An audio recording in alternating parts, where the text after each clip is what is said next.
Before we begin, this episode contains discussions of child abduction, wrongful death, and ongoing harm to missing children. Listener discretion is advised. On December 1st, 2025, I brought you the story of a Black father named Timothy Paul Stone. For 2 hours and 24 minutes, we walked through the last 54 days of his life. 54 days of waking up every morning wondering if his 3 boys were still alive. 54 days of calling police, judges, and government officials. 54 days of begging a system that says it protects children to actually protect his. When that episode ended, his sons, Winston, Timothy Jr., and little Marcel, had been missing for 692 days. Tonight, they are still missing. But in the days after that episode dropped, something shifted. A new document landed in a federal courthouse in Phoenix. 30-plus pages that don't read like a dry filing, but like an indictment of an entire state. And our producer, John Reedberg, picked up the phone. Earlier this week, John called Reverend John W. Stone, Timothy's father. When Rev Stone answered, he was in his car, heading to a Staples in Phoenix to print out that document, an amended civil complaint, filed December 8, 2025, in the United States District Court for the District of Arizona. He tells John it's 35 pages long, that he wrote it himself, that he's been studying law for 40 years, that this complaint is, in his words, first rate.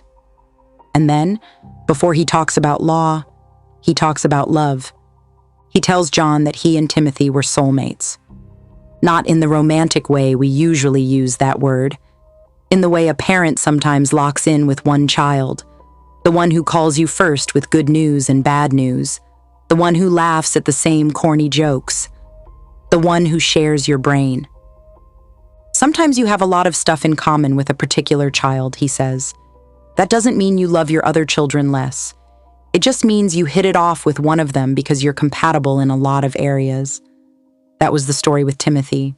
He talks about how Timothy became one of the first Black men to serve as a sales engineer at Cox Communications, leading a team. How he balanced that work with a body that had been managing type 1 diabetes since he was 2 years old.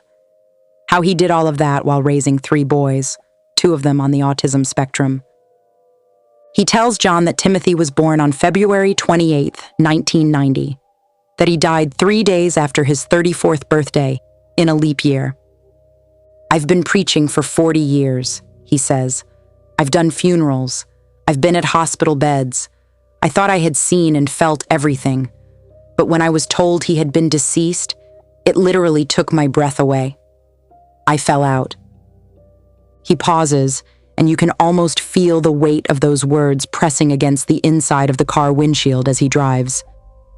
When the kids were abducted, he says, he and I worked day and night together. For him to, 54 days after they were taken, suddenly die. It just crashed my world. I really didn't want to be here anymore. He is 69. His wife, Reverend Shirley Stone, is 75. This is something we will take with us to the grave, he says. We think about it every day. You don't see the world the same anymore. If you're new to this story, here is what happened. January 9th, 2024. El Mirage, Arizona. In the early hours of that morning, Timothy is rushed to the ICU at Boswell Hospital in a diabetic emergency. His insulin has been tampered with or hidden. His blood sugar is in the 800s. He survives. He is discharged that afternoon. He gets a ride home from his father. When he walks into his apartment, his 3 boys are gone. 12-year-old Winston, 10-year-old Timothy Paul Stone Jr., 3-year-old Marcel, the live-in babysitter, a woman named Brittany Houston, has taken them. Without permission, without notice. She has already loaded them into Timothy's own car and driven them across town.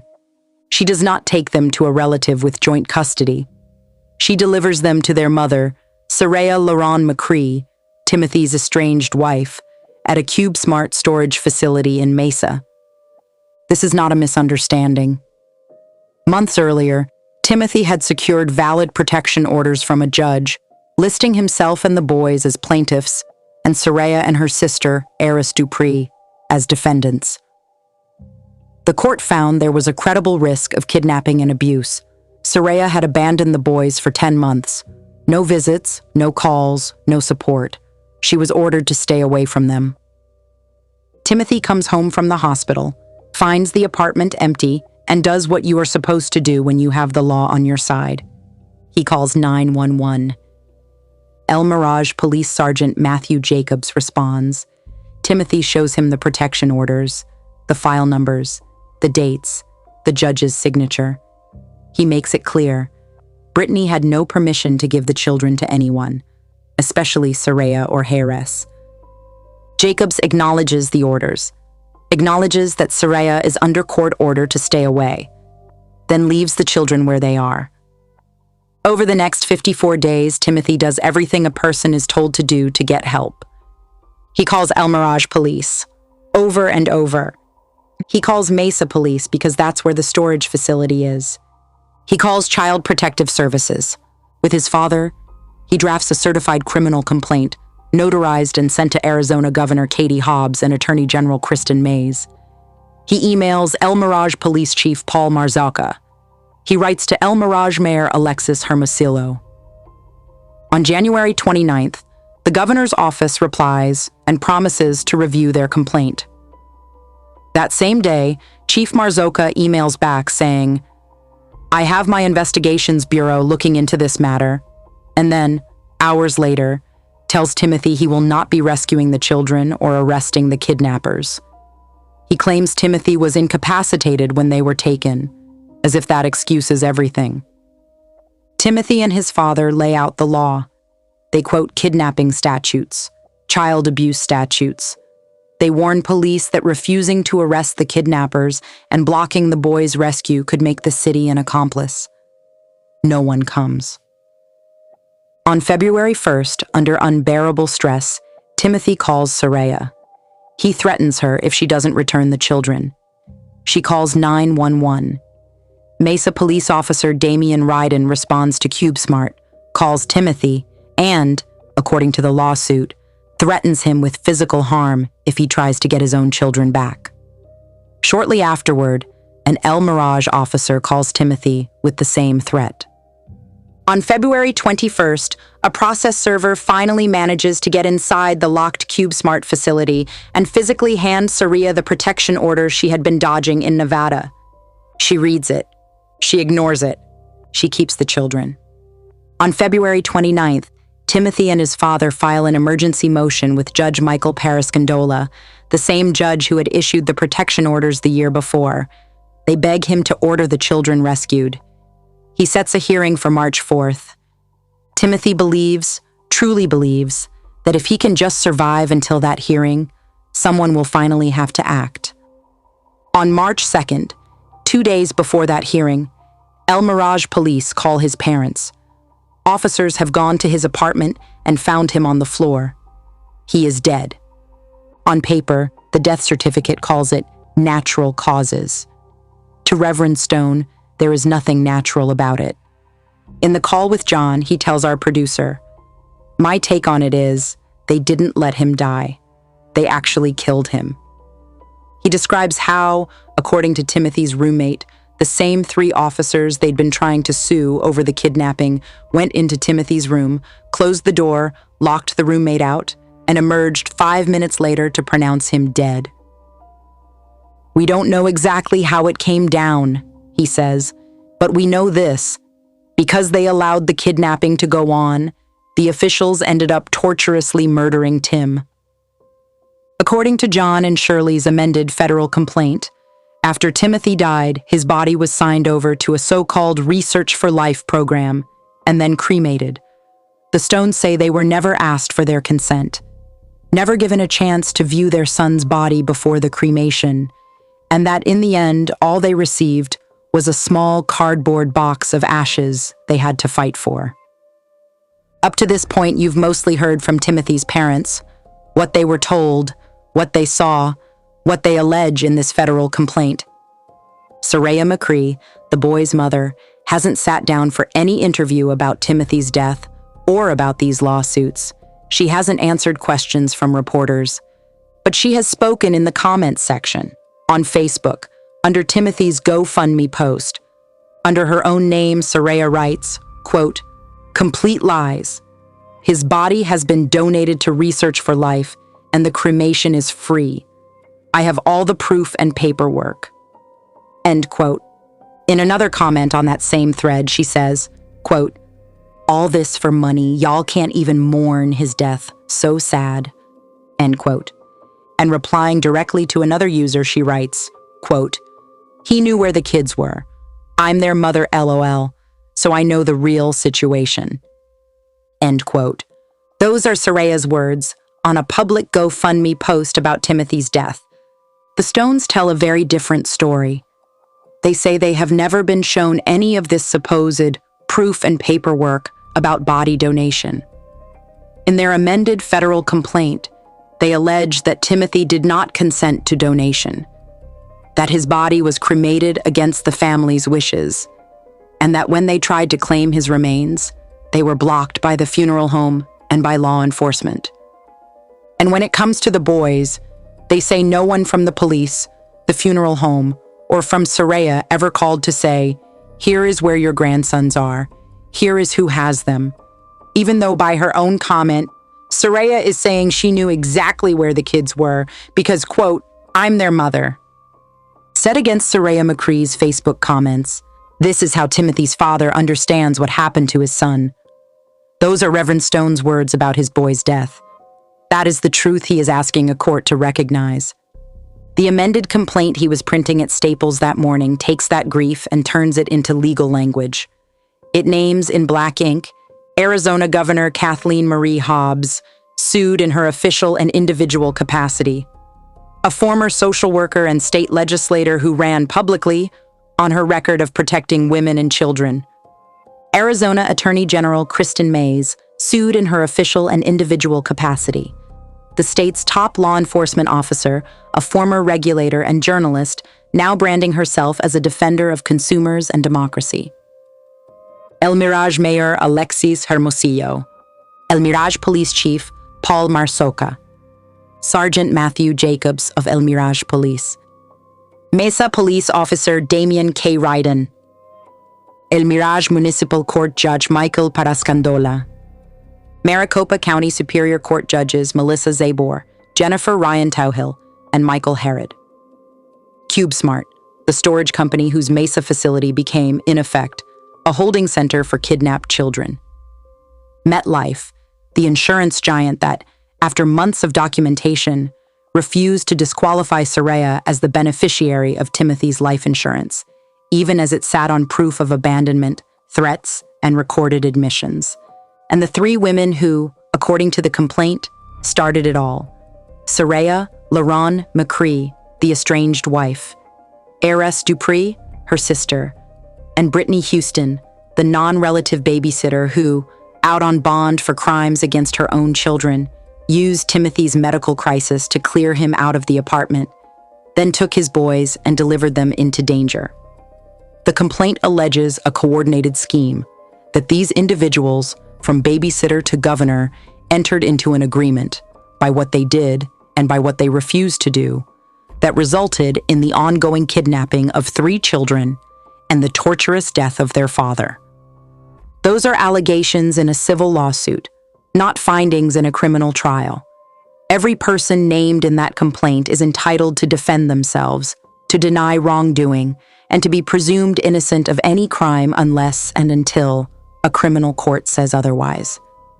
But if you read what Reverend Stone has filed, what you cannot call this is a custody dispute that got out of hand. At one point in that car ride, as he talks to John, you can hear him shift from grieving father to the man who has been reading statutes for 40 years. He asks John, "You know how felony murder works, right?" He gives him an example. "Let's say you have a bar and grill," he says. 3 or 4 guys come in with guns and stick you up. During that time, one of your customers has a heart attack or trips over a can and dies. The people robbing you get felony murder charges. They don't have a separate trial on felony murder. They get it automatically because of the underlying crime. But once they leave, he says, if nobody dies, Once they leave, the commission of the crime is complete. There's no more commission of the crime. Then he turns to kidnapping. Kidnapping is one of the only crimes, he says, that when you kidnap someone, if somebody dies during that kidnapping, the entire time counts. If you kidnap that person and you keep them for 3 months, every single day you keep them is a new charge. The commission of the crime is ongoing. It doesn't stop until you release the victim. And then he applies it to his son. In this particular situation, he tells John, the way it works is, when they kidnapped the kids and Timothy died trying to rescue them, they all face felony murder. When we talk about felony murder here, we're not talking about a feeling. We're talking about a rule in criminal law.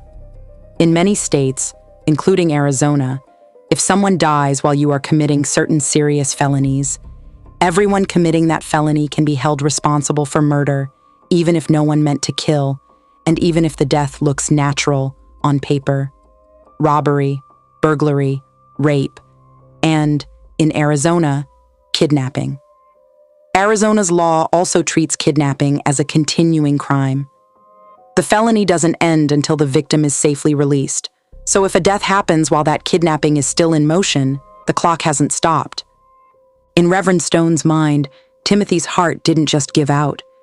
It failed under the weight of an ongoing felony that never should have been allowed to happen. In his words, this case is not about officials letting Timothy die.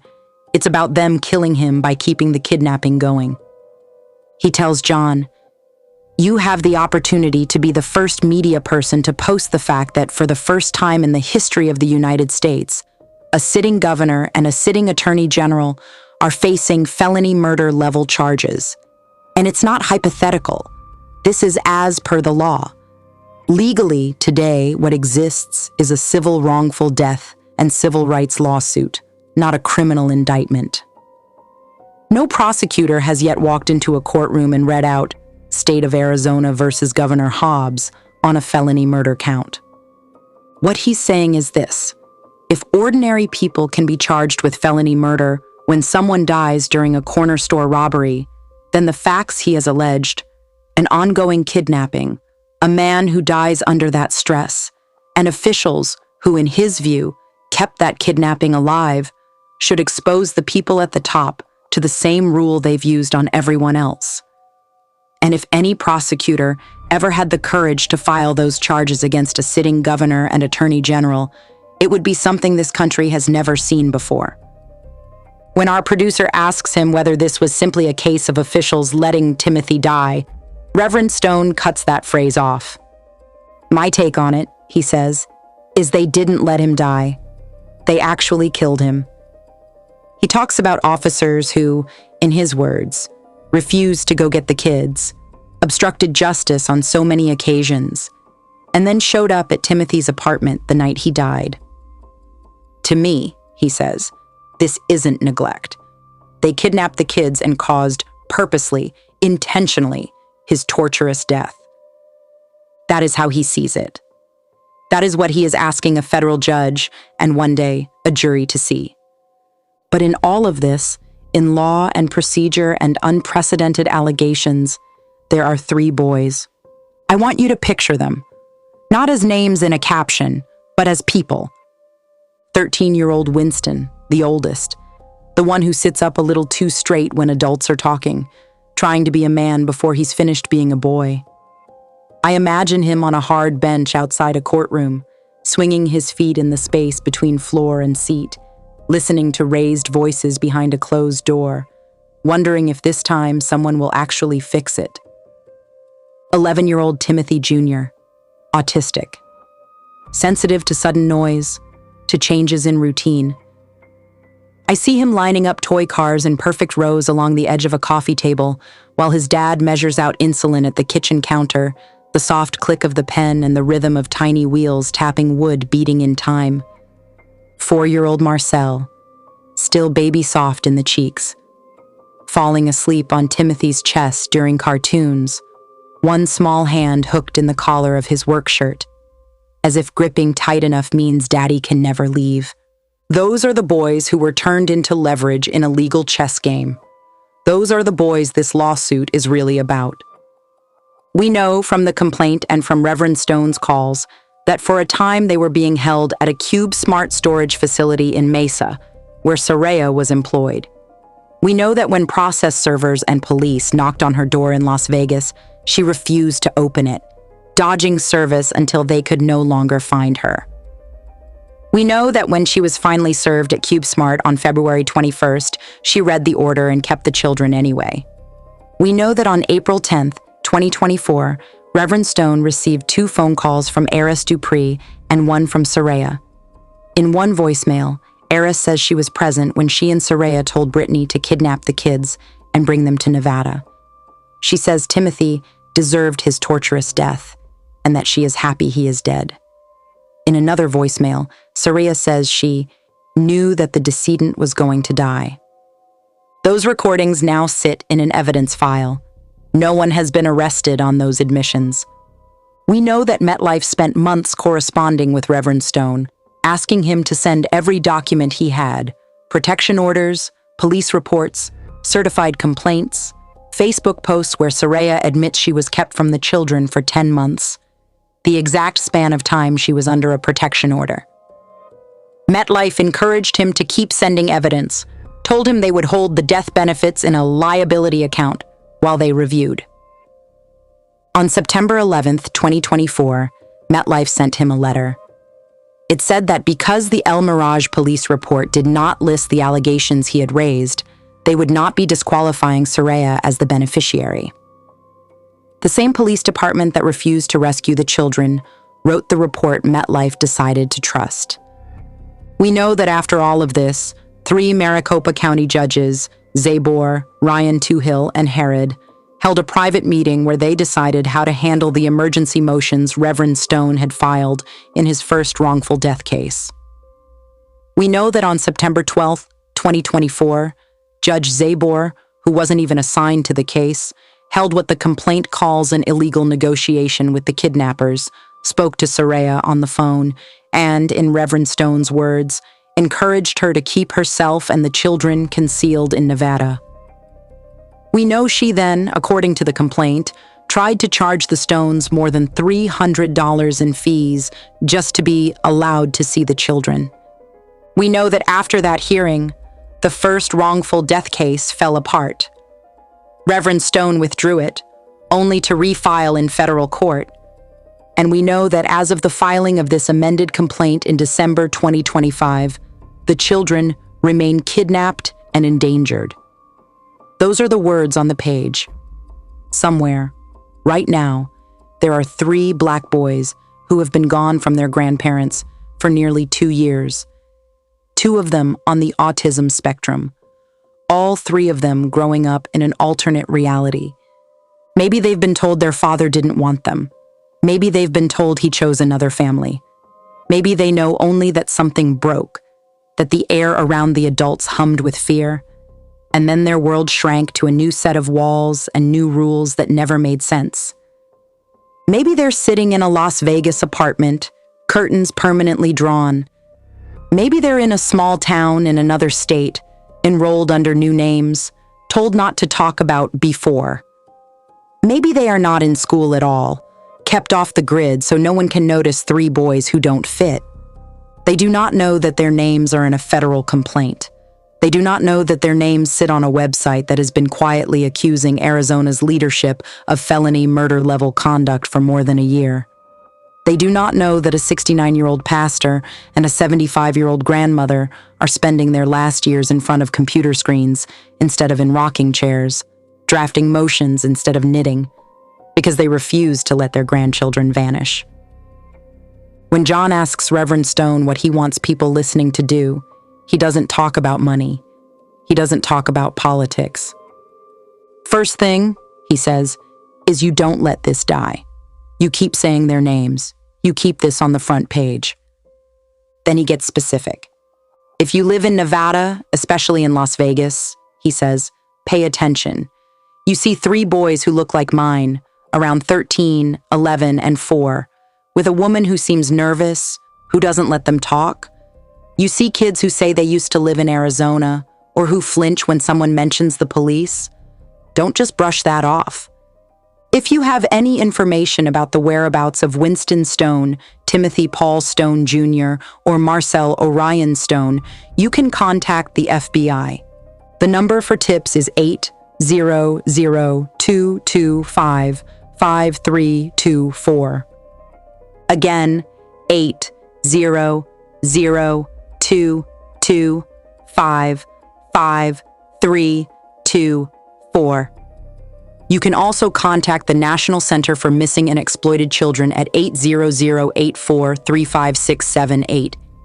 That's 800-843-5678. If you work in a school, a clinic, or a social service agency, and you think you've seen these children, you do not have to be certain to make a report.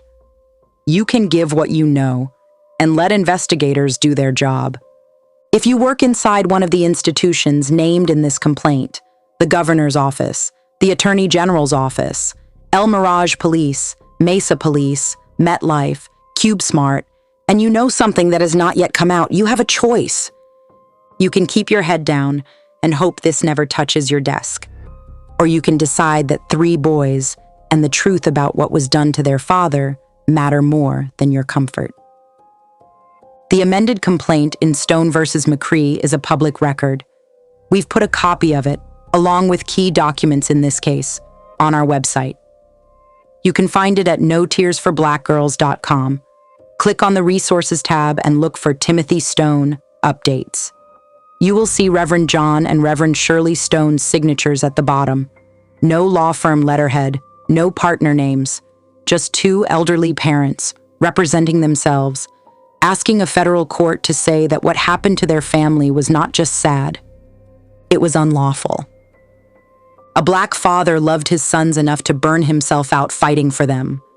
2 black grandparents loved their grandsons enough to spend their last years fighting a government that, in their view, chose convenience over children. And now you know their names. Winston, Timothy Jr., Marcel. Timothy's story is not over. His children's story is not over. And as long as this microphone is in front of me, this story will not be silenced. Stay loved, stay blessed, stay safe. I'm Samantha Paul. This is No Tears for Black Girls.